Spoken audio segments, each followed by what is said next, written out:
How does it really feel to be unemployed for 6+ months? I have been watching some videos and I don't think people share kind of the unglamorous or like the true reality of what being unemployed and having 6 months of looking for a job, what it does to your self-esteem, what it does to your self-worth and your mental state. So I just wanted to share a bit of how I'm feeling. If you are new here, my name is Danielle and I make videos on the first-gen experience. So if that's something that interests you, hit that subscribe button and let's get started. So during this period of unemployment, I also got married, and that was definitely the highlight of this unemployment period. But with being a married couple, we're also feeling like we're ready to start this new chapter of our lives. We're ready to like move on and like have our own place and just move on with our lives. And we feel like right now we're in arrested development. We're living at home, living in our parents' basement. And granted, we made that decision before we knew that I was going to get laid off. We made that decision because we wanted to buy a house at the end of 2023. And then when I got laid off, it was just a blessing that we had made the decision to move out of our Brooklyn apartment and back into Ari's mom's basement. But now that we're like, okay, this was supposed to be, I'm cold, guys. That's why my nose is running. We were supposed to be here temporarily while we looked for a place to live, while we looked for our forever home. And now we feel like we're stuck. We're stuck here because we cannot rent right now. We cannot buy a house if we do not have a stable income, right? If you don't have income, period. Like no one is going to rent out a place. No one is going to give you a mortgage. And so we feel like we're in this like holding period of our lives while also having entered this new chapter of our relationship where we are now a married couple and we've merged everything. And it's like, okay, but we can't do the main thing we want to do, which is to live together, just us, and start our married life. So feeling stuck has been like such a big feeling. And I think I've only felt it because we're married now and because we just like past this adulting stage, right? Adulting in your relationship is like, okay, you get married, but there's still a part of our lives that just doesn't fit into where we feel like where we want to be, really. This is the first time in my life that I've had to deal with scarcity mindset around employment. And so the scarcity that I'm feeling now is related to money, but also related to work. Will I ever find a job again? This has come up a lot too, especially seeing that great tech companies have been laying off workers. My tech bubble, it feels like everybody is getting laid off. And when my scarcity mindset is on, when I see things like that, I'm like, how will I ever find a job again when all of these amazing people just came onto the market? And it already feels so hard to try and do well in an interview, to try and stand out. And you see LinkedIn posts of people saying, oh yeah, to stand out, a candidate, sent me a follow-up email. It wasn't just a thank you, but it was a, whole description of all the things that they're going to do in their new role if they get hired. And it's like, that's great. But as a candidate in today's job market, if you're looking for a tech role, it just feels like, how?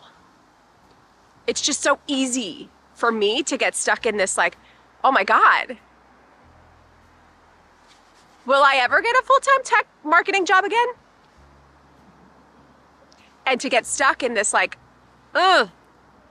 there's not enough roles for all of us that are looking for jobs. There's not enough roles for all of us.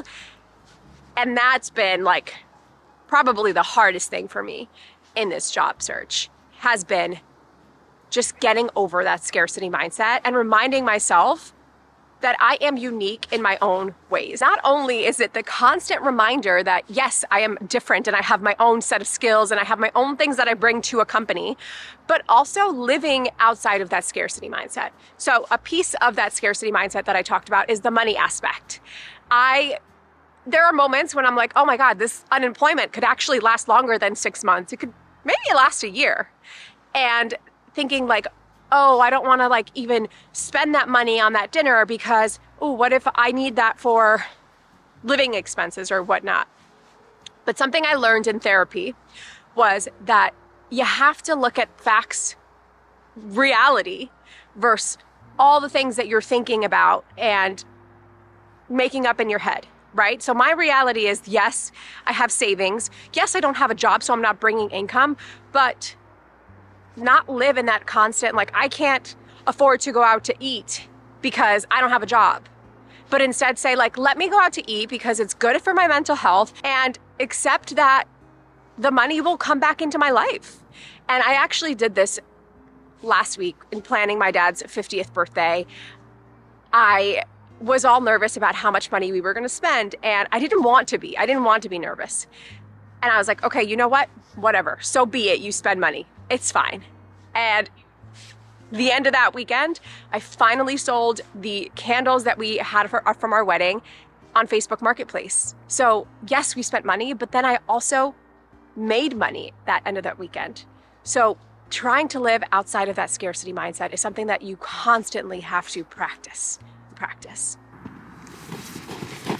Rejections. Getting to the final stages of interviews, which I have shared in a few vlogs now, it hurts. It hurts to face rejection.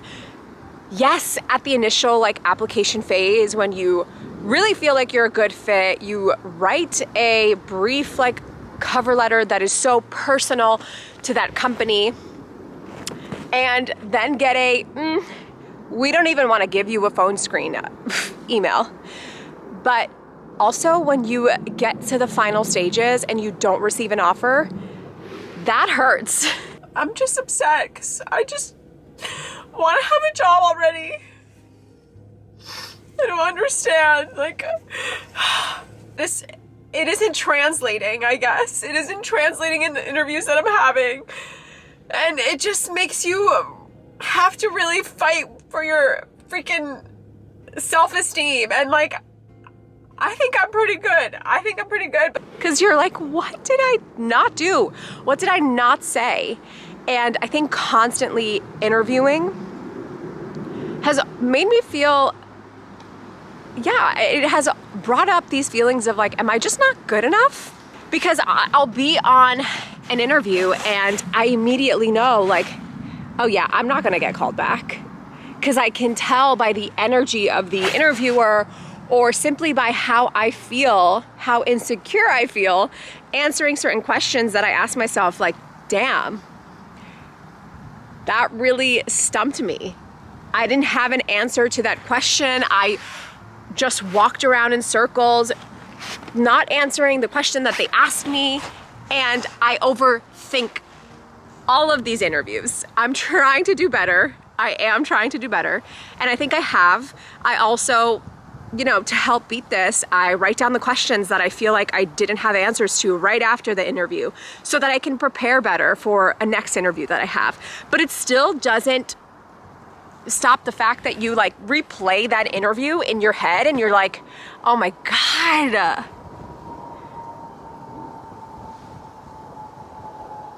What am I saying? Like you ask yourself and you think about it and you're like embarrassed almost about how poorly you did in that call.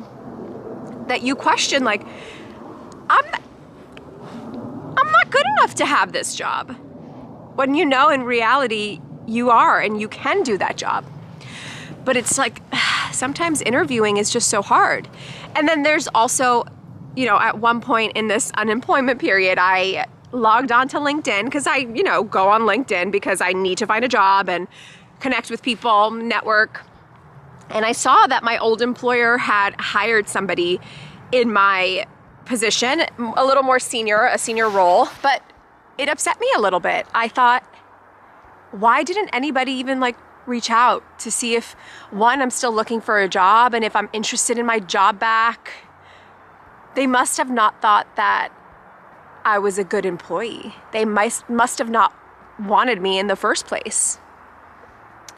And then I got upset and I was like, you know, it kind of sucks that like you get laid off and the people that you thought you connected with at that organization haven't really reached out since. And then there's someone who gets hired into your team in your role. And you're like, I could have done that, but they didn't want me to do that. They didn't even ask to see if I was available. And that kind of messes a little bit with your head. But again, as I keep going with this, it's reminding myself that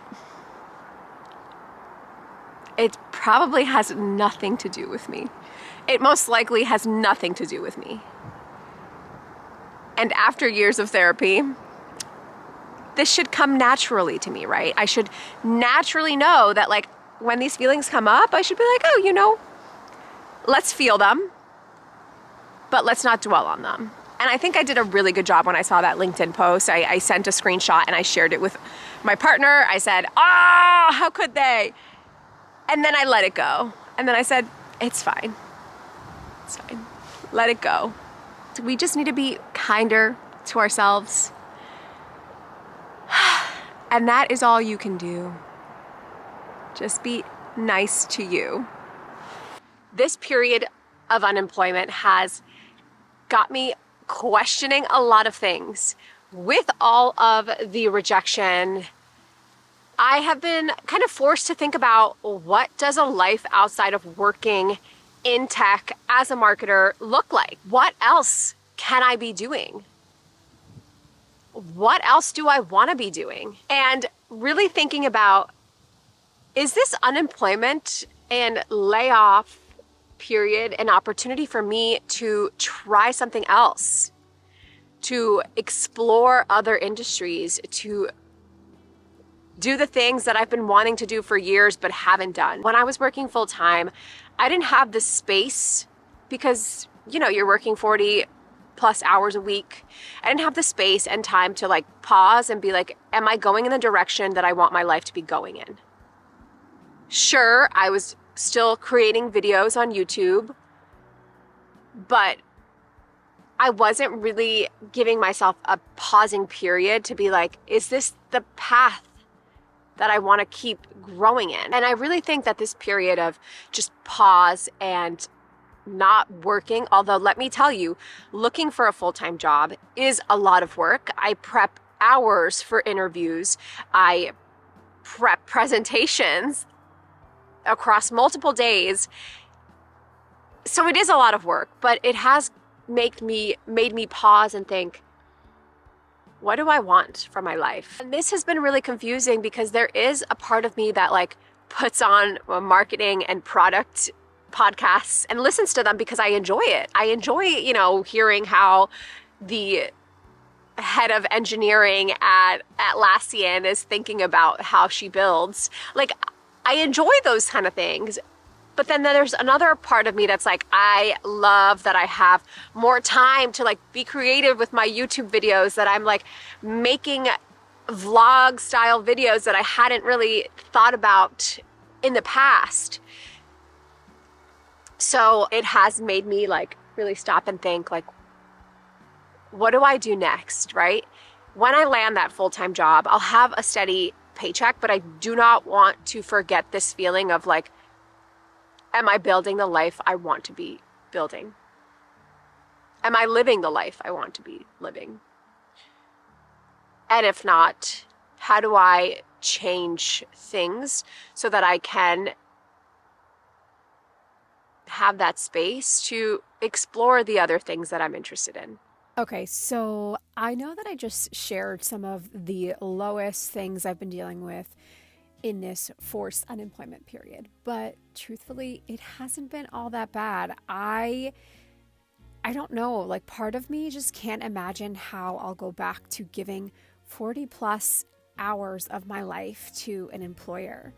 Some of the best moments of my days being unemployed were those moments that I was able to do things outside of work with the people that I really love. Like, going skating in the middle of the day and practicing that, learning how to skate, right? Just like being able to like go in the afternoon and do that with Ari, and running again, picking up a hobby.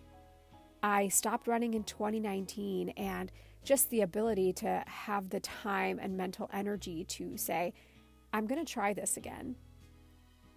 And just being more of a present sister and aunt to my niece and nephew, these have been just moments that I will forever cherish. And they're only made possible for the fact that I haven't had a job to go to from 9 to 5, Monday through Friday. And so part of me is really going to mourn these opportunities to just be with people outside of those Saturdays and Sundays that we get when we work for an employer. So just want to remind you that if you are experiencing forced unemployment, yes, it's hard. Yes, you want to every day make it productive and apply to all the jobs and work on your interviews. But I also want to challenge you to think about how you are filling up your cup, because that shows in an interview when you are living your life outside of the job search. So I'm wishing you all the best in this search. We will both get hired.